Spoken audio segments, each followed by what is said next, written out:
Hi friends, ఈరోజు నువ్వుల పొడి చేసి చూపిస్తాను. నువ్వులు వేయించాను, 1/2 kg నువ్వులు, ఫ్లాక్ సీడ్స్, ధనియాలు, జీలకర్ర, ఎండుమిర్చి వేయించాను. సాల్ట్ కూడా వేయించుకోవాలి, వెల్లుల్లి ఇవన్నీ వేసి మిక్సీ పట్టాలి. మిక్సీ పట్టిన తర్వాత చూపిస్తాను. నువ్వుల పొడి రెడీ అయిపోయింది.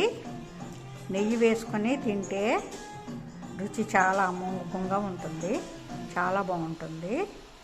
ఈ నువ్వుల పొడిలో బి విటమిన్ ఉంది, B6 ఉంది, విటమిన్ E ఉంది, మినరల్స్, కాల్షియము, ఐరన్, మెగ్నీషియము అన్ని విటమిన్స్ ఉన్నాయి. దీంట్లో ఫైబర్ కూడా ఉంది.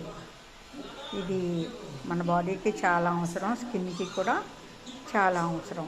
అందువలన తప్పనిసరిగా ఈ నువ్వుల పొడిని మీరు ఒకసారి ట్రై చేయండి. Thank you for watching.